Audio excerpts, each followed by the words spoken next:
Bonjour, bienvenue à l'église du Narbonnais. Nous sommes heureux de nous retrouver pour ce dimanche particulier, ce dimanche de Pâques. J'espère que vous allez bien. Nous pensons vraiment à vous, nous prions les uns pour les autres et nous avons de bonnes nouvelles de l'église.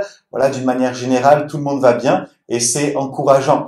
Nous continuons donc aujourd'hui notre série de messages sur la Pâques. Nous avons commencé il y a 3 dimanches de ça, le 5 avril avec l'Alliance. Dimanche dernier, c'était la Seine. Nous nous sommes vus par visio sur Zoom et nous avons parlé de ce merveilleux repas que Jésus a pris, le dernier repas terrestre du Seigneur, et puis nous avons communié ensemble par écran interposé. C'était un très bon moment que nous avons vécu ensemble et aujourd'hui, nous nous retrouvons donc sur la chaîne YouTube de l'Église qui a été créée toute cette semaine, juste cette semaine, toute fraîchement. Donc, n'hésitez pas à vous abonner et on continue avec cette série sur la Pâque. Et aujourd'hui, nous allons voir Golgotha, puis bien sûr la Pâque, la résurrection de Jésus. Alors, la Pâque, c'est toujours important de rappeler quelle est la première Pâque. On sait qu'il y a une différence entre la Pâque juive, qui n'a pas de S d'ailleurs, qui s'écrit sans S, et puis la Pâque chrétienne avec un S. Et une personne me disait récemment, c'est vrai que Samuel, on sait pas trop toujours la Pâque, l'origine. Alors, je pense que c'est important pour nous de connaître l'origine de la Pâque. On le retrouve dans le livre de l'Exode au chapitre 12, et je vous invite déjà à ouvrir votre Bible, Exode 12, verset 1. Et alors que vous êtes peut-être en train de lire ce verset, je vais juste survoler les premiers versets parce que la lecture serait peut-être un petit peu trop longue. La Pâque est liée avec la dernière plaie d'Égypte. Au chapitre 11, on voit Dieu qui vient dire à Moïse, voilà, je vais envoyer ma dernière plaie. Et cette dernière plaie, elle est terrible, c'est vrai, mais elle est celle-ci, c'est que je vais exterminer tous les premiers-nés des Égyptiens. Et pour que les premiers-nés des Hébreux soient sauvés, il faudra que chaque famille puisse prendre un agneau, puisse le manger, le préparer, recueillir son sang et le mettre sur le linteau de la porte d'entrée de leur maison pour que quand je passerai, je vois cette marque et je puisse passer outre, je puisse épargner mon peuple. Alors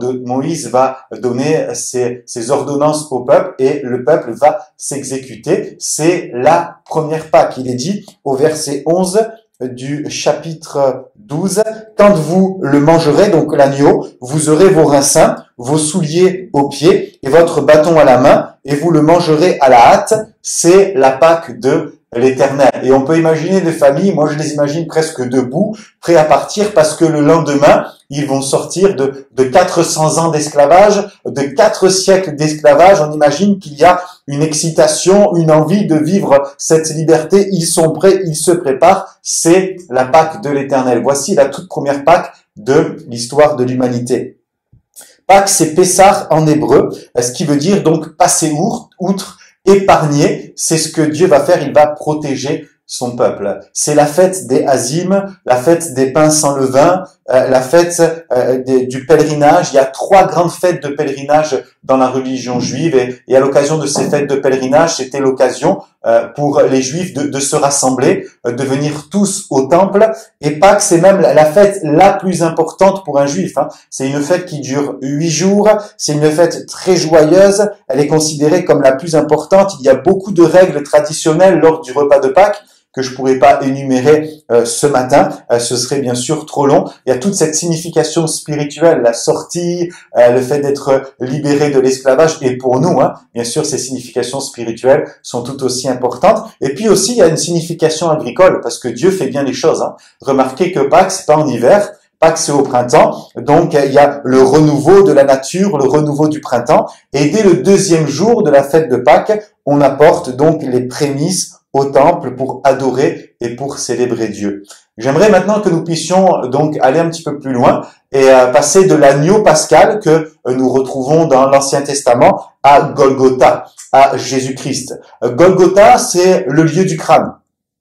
Il est dit, Matthieu 27, 33, « Arrivé au lieu nommé Golgotha, ce qui signifie lieu du crâne. » En hébreu, Golgotha, en araméen, Golgotha. Et puis, bien sûr, en latin, c'est Calvarium. Calvarium qui va donner le mot calvaire. Saint Jérôme dit que Calvarium a été appelé Calvarium parce qu'il y avait des crânes qui étaient là, mais on sait bien sûr que la colline représentait un crâne. Luc va donc employer ce mot de calvaire.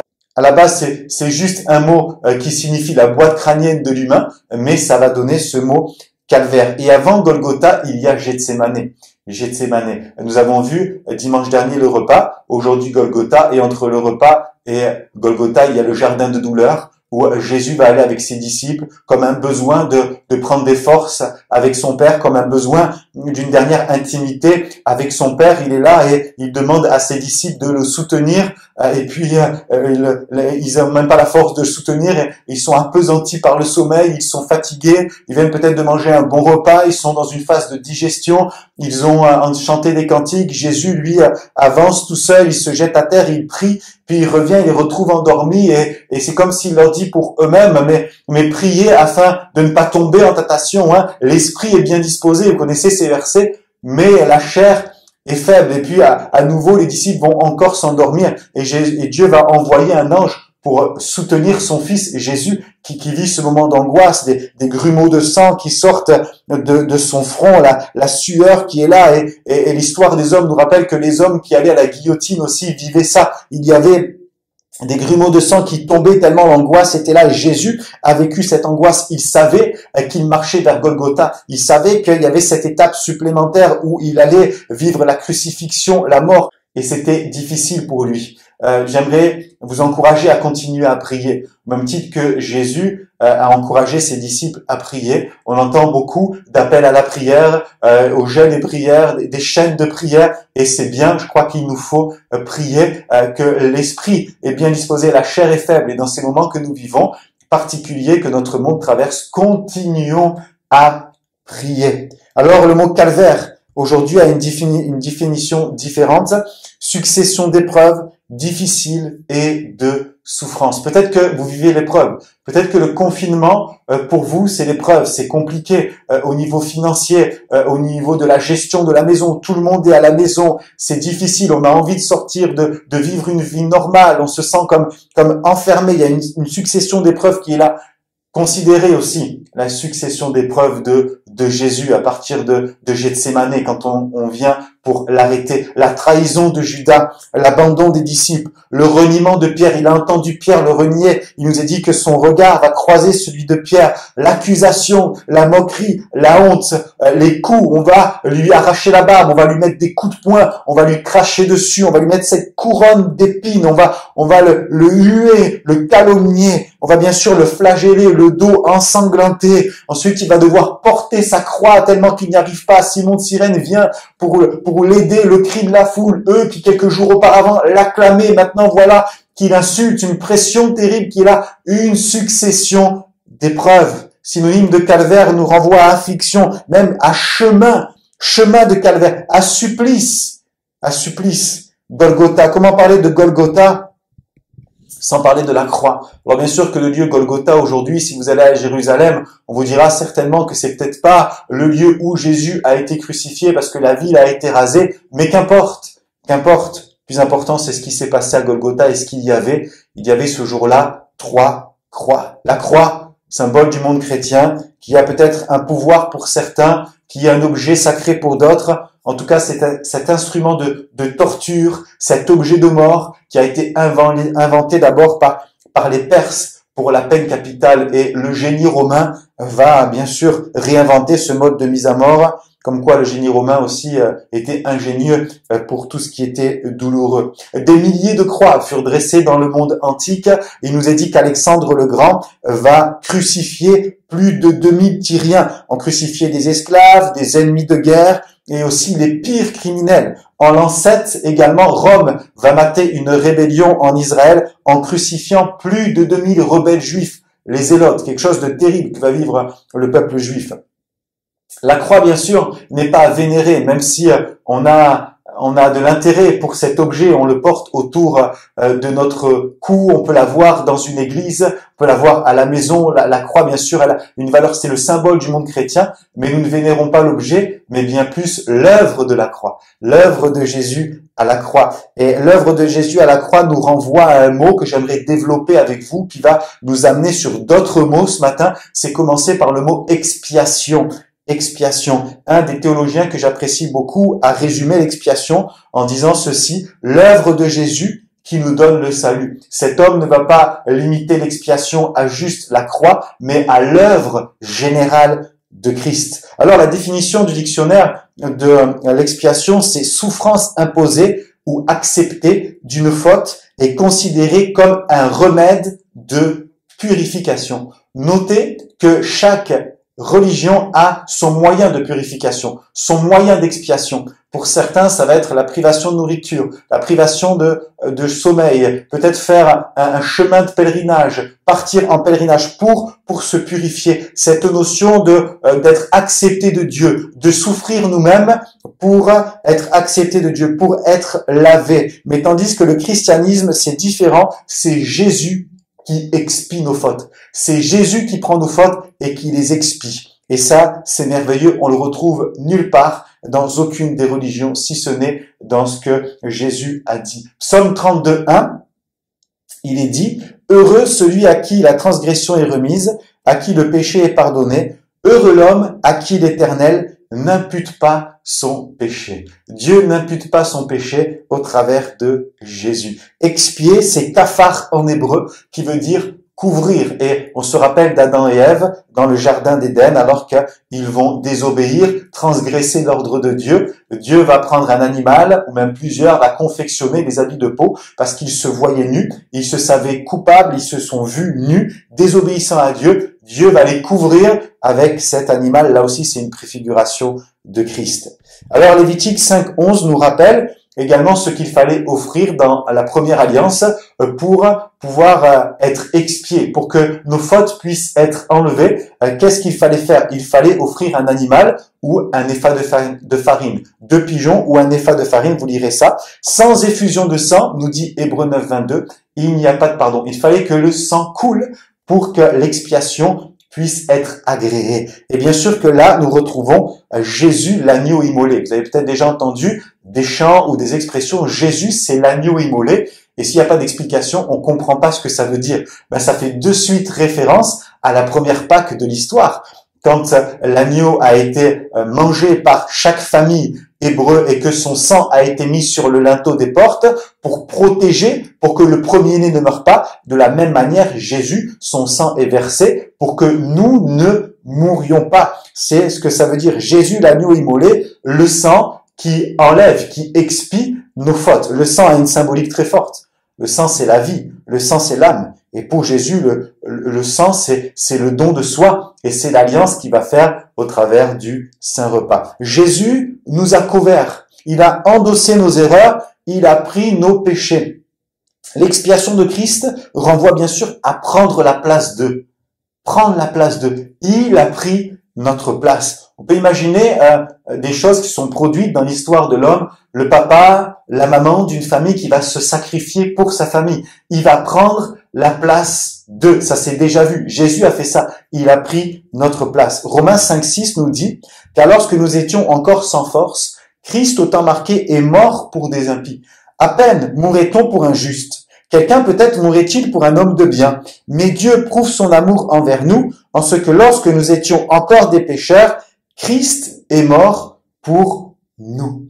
Paul va dire qu'il est possible qu'un homme puisse mourir pour un autre. Et on peut imaginer, dans ce contexte de guerre que parcourait le monde antique, on peut imaginer le soldat qui va mourir pour son général, car le général doit continuer à exercer ses ordres sur l'armée. Alors le soldat va s'offrir pour protéger le général, ou le général va s'offrir pour protéger le roi, car le roi doit continuer à administrer le royaume. Alors le général prend le coup fatal, prend la sentence à sa place, il prend la place d'eux pour protéger. C'est bien sûr ce que Jésus a fait, il a pris notre place pour que nous puissions avoir la vie. Prendre la place renvoie à ce mot substitution, expiation, prendre la place, substitution. Jésus qui s'est substitué à nous. Et ça fait référence à ce que l'on a peut-être déjà vu aussi dans l'histoire de l'humanité, où des hommes ont cherché à prendre la place d'eux, le négociateur qui va chercher à prendre la place d'un otage. c'est ce que l'on voit quand il y a des attentats, quand il y a des prises d'otages,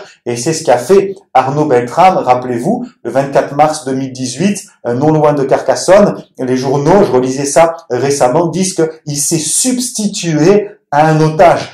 Il a pris la place de l'otage, et c'est ce que Jésus a fait pour nous. Dans l'Ancien Testament, l'histoire d'Abraham qui va pour sacrifier Isaac nous rappelle ça. Abraham va pour sacrifier son fils, Dieu l'arrête au dernier moment, et puis il y a un bélier qui est pris là avec ses cornes dans le buisson, et il va offrir le bélier en sacrifice à la place d'Isaac. Également l'agneau pascal, c'est la même chose. C'est l'agneau pascal qui a pris la place du premier-né finalement. Si la famille n'avait pas mangé l'agneau, si elle n'avait pas pris le sang de l'agneau, eh ben c'était le sang du premier-né qui aurait été versé. L'agneau a pris la place du premier-né. Christ a pris notre place sur la croix. Il s'est substitué à nous. Maintenant, j'amène sur une dernière réflexion, c'est la cause de l'expiation. Pourquoi Jésus est mort? Qu'est-ce qui a poussé Jésus à prendre notre place? Qu'est-ce qui a poussé Jésus à se substituer à nous? Pour moi, il y a deux raisons que vous connaissez certainement. La première, c'est l'amour. Jean 3,16 nous rappelle que Dieu a tant aimé le monde qu'il a donné Jésus, son Fils, afin que quiconque croit en lui ne périsse point, mais qu'il ait la vie éternelle. C'est par amour. Nous sommes les créatures de Dieu et il nous aime. Et ça ne s'explique pas. Dieu n'a pas juste de l'amour, il ne fait pas que donner de l'amour, mais il est amour. Il est l'essence même de l'amour. C'est sa nature d'aimer. Il aime. Si vous demandez à un oiseau, et si l'oiseau peut vous répondre, si vous lui demandez pourquoi est-ce que tu voles, il va vous répondre, mais parce que je suis un oiseau, c'est ma nature. Je ne peux pas ne pas voler. Si vous demandez à un poisson, et s'il peut vous répondre pourquoi, si vous lui demandez pourquoi il nage, il va répondre, parce que je suis un poisson, je vis dans l'eau, je ne peux pas ne pas nager, c'est ma nature. De la même manière, Dieu nous aime, c'est dans sa nature. Il nous aime et il ne se force pas à nous aimer.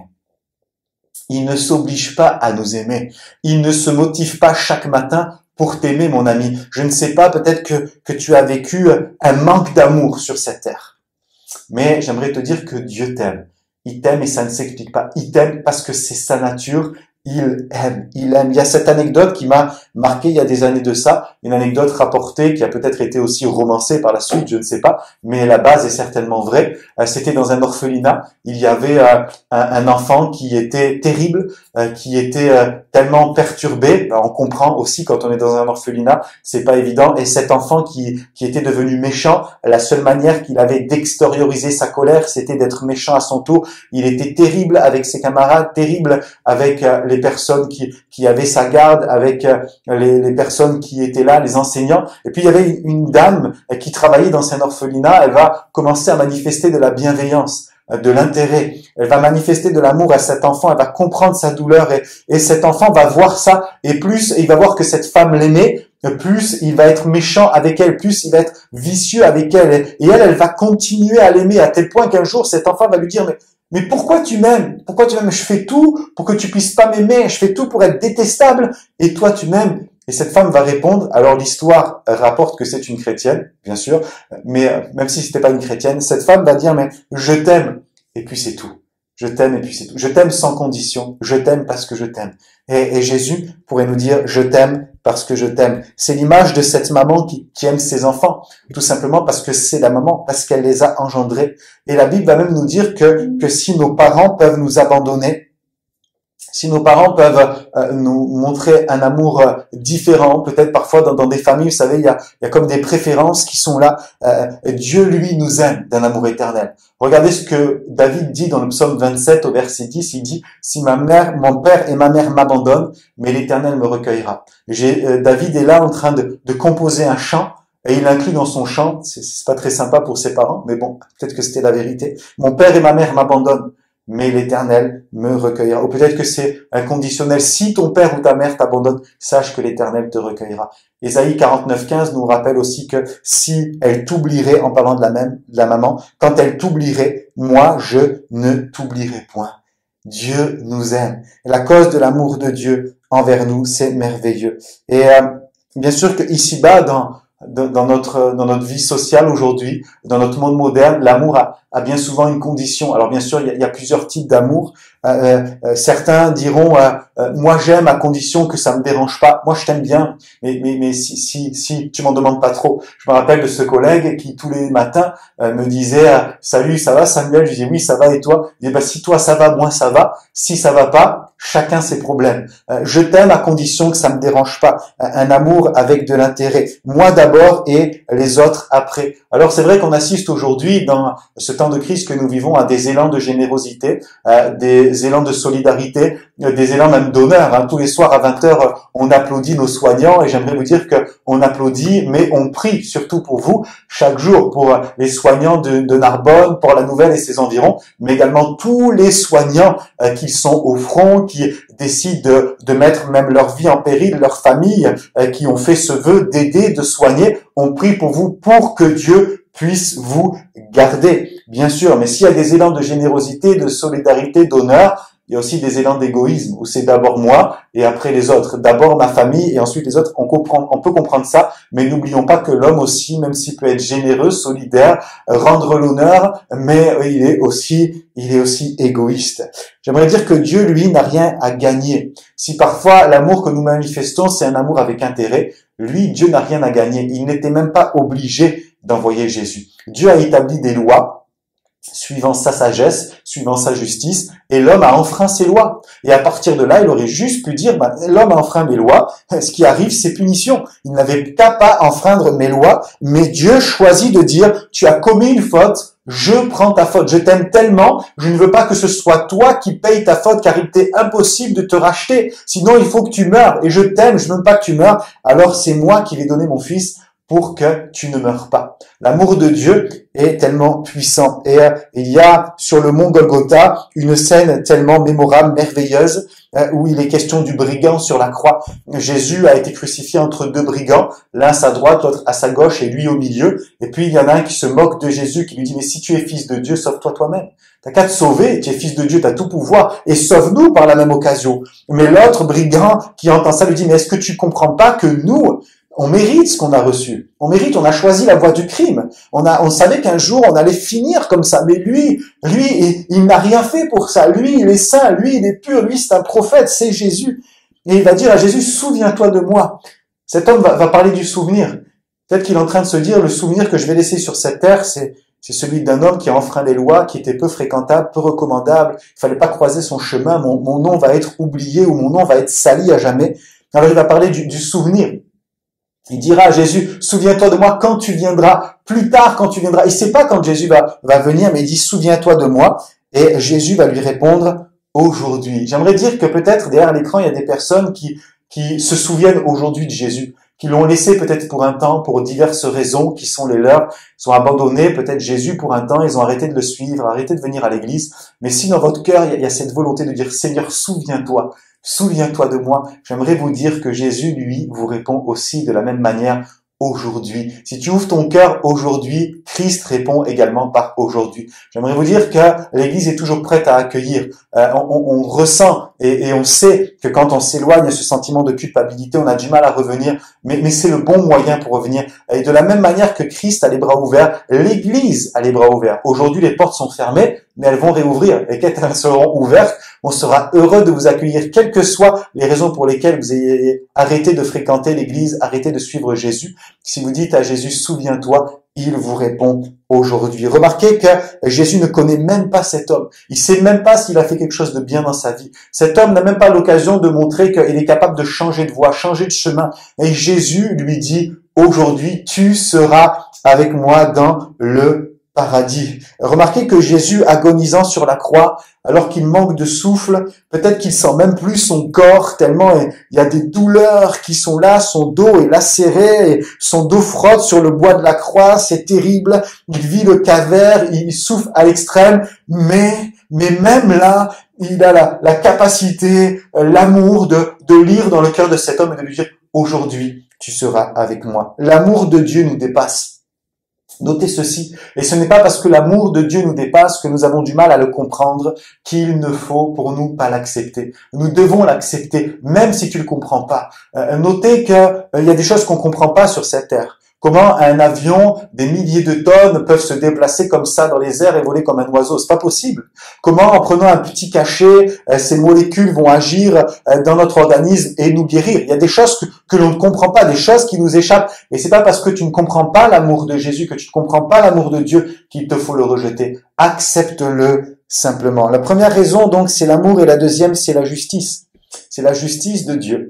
Car il fallait que les péchés ne restent pas impunis. C'est dans la justice de Dieu. Les péchés qui ont été faits devaient justement ne pas rester impunis. Et parce que Dieu nous aimant tellement, il ne fallait pas que ce soit nous qui payions. Il fallait que ce soit quelqu'un d'autre. Alors, Paul va employer ce mot propitiatoire. Jésus est cette victime propitiatoire qui permet que Dieu soit propice envers nous. Et ça, c'est merveilleux. Nous savons que le péché nous sépare de Dieu. Le péché nous éloigne de Dieu. Le péché, ce n'est pas forcément avoir fait un nombre incalculable de mauvaises actions, être répréhensible par la justice. Le péché, c'est simplement tourner le dos à Dieu. Notez que Jacques dira, celui qui sait faire ce qui est bien et qui ne le fait pas, il commet aussi un péché. Alors, cette victime propitiatoire, Dieu propice envers nous. Romains 3,25 nous dit qu'il avait laissé les péchés impunis au temps de sa patience. Autrement dit, dans l'Ancien Testament, Dieu avait pardonné les péchés, mais il restait impuni. C'est pour ça que Paul va dire que Dieu va réunir toutes choses en Christ pour que Christ puisse prendre les péchés de la première alliance depuis Adam jusqu'à nous aujourd'hui et régler les péchés de l'humanité. Dieu envoie Jésus pour montrer sa justice. Le péché devait être racheté, alors Jésus est venu suivant la justice de Dieu. C'est suivant le code pénal du ciel, suivant le code pénal de Dieu. Il faut que chaque péché puisse ne pas rester impuni, et Christ est venu justement pour ça. La différence, c'est que ce n'est pas le coupable qui paye, c'est le juste qui paye. Romains 3,26 nous dit, afin, dis-je, de montrer sa justice dans le temps présent, de manière à être juste, tout en justifiant celui qui a la foi en Jésus. La justice de Dieu s'exécute sur deux axes. La première, c'est que Dieu est juste. Ça paraît peut-être facile à dire et peut-être pas tellement important, mais en même temps, qui voudrait croire et suivre un Dieu qui n'est pas juste? Pas moi en tout cas. Mais Dieu est juste. Dieu est juste. Ses jugements sont justes. Ses jugements sont parfaits. Ils sont parfaits. C'est suivant sa sagesse, suivant son intelligence et suivant bien sûr sa connaissance. Les jugements des hommes ne sont pas parfaits, mais ceux de Dieu sont parfaits. Pourquoi? Parce qu'il sait tout.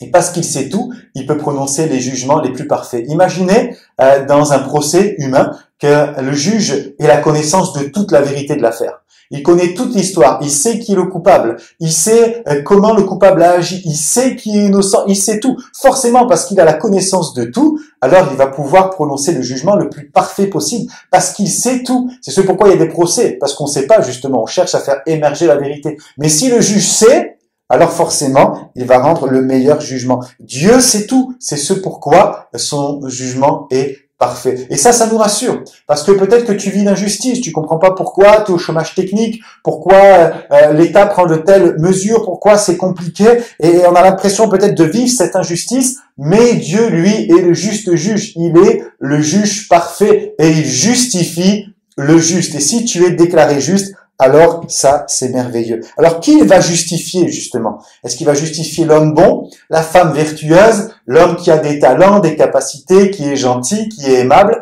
Non, il nous est dit qu'il va justifier celui ou celle qui a la foi. Celui ou celle qui a la foi en Jésus. Si tu crois que Jésus te justifie, alors il le fait, alors tu le vis. Avec les jeunes, cette semaine, dans notre étude biblique sur la vie en Christ que nous avons débuté, nous avons vu la justification. Et moi, cette notion de justification me touche particulièrement parce que on cherche toujours à faire ici-bas. On cherche toujours à prouver, à se justifier, tandis que Jésus nous déclare juste. Tu es déclaré juste. C'est comme si sortant d'un tribunal, il était marqué « Tu es acquitté ». Combien, bien sûr, ça fait du bien. J'ai noté ceci et je réfléchissais à ça et ça m'a fait du bien. Jésus, c'est le seul avocat qui prend ta place. On n'a jamais vu dans l'histoire des hommes, dans un procès humain, qu'un avocat puisse dire à son client « Voilà, j'ai tout fait, j'ai pas réussi à te défendre. Alors ce qu'on va faire, c'est que je vais aller moi en prison et toi tu vas prendre ma place d'avocat. On n'a jamais vu un avocat libre qui n'était pas mis en cause, bien sûr. On n'a jamais vu un avocat sortir avec les menottes et aller en prison d'un tribunal. Non. Tandis que Jésus, lui, c'est l'avocat qui prend notre place. 1 Jean 1 nous dit que nous avons un avocat auprès du Père et c'est un avocat qui s'est substitué à nous pour prendre notre place, mourir à notre place pour que nous puissions avoir la vie. Et ça, c'est fort. Comme je disais, on doit toujours se justifier et on demande toujours des justifications. Justification de domicile, fiche de paye, vous avez bien travaillé à tel endroit, vous avez fait ceci, cela. Toujours des choses à prouver. Tandis que Dieu, lui, nous dit, c'est par la foi. Si tu le crois, alors c'est possible. Si tu le crois, alors tu vis la puissance de la croix, tu vis l'œuvre de Pâques pour toi. Si tu le crois, alors tu deviens enfant de Dieu. Jésus te sauve, tu es réconcilié avec Dieu. Et ça, c'est merveilleux. Nous voulons répandre cette parole de réconciliation. Soyez réconciliés, soyons réconciliés avec Jésus. Bien sûr que ensuite Jésus va ressusciter, le tombeau est vide. C'est la base de notre foi. Je vais pas m'étendre là-dessus. Je voulais mettre l'emphase sur Golgotha, sur la croix, sur la crucifixion, sur l'amour et la justification. Mais Jésus est ressuscité. Nous le savons. Nous savons que Jésus est ressuscité. C'est sans ça, notre foi est vaine. Sans ça, le christianisme n'a pas lieu d'être. Mais parce qu'il est ressuscité et qu'il est avec nous chaque jour, nous avons une espérance, glorieuse. Alléluia. Et une expérience aussi parce que nous l'avons vécu. Il ne me reste plus qu'à vous souhaiter de tout mon cœur, et vraiment, c'est sincère, une joyeuse Pâques. Une joyeuse Pâques. Que Dieu vous bénisse chacun, chacune. À bientôt.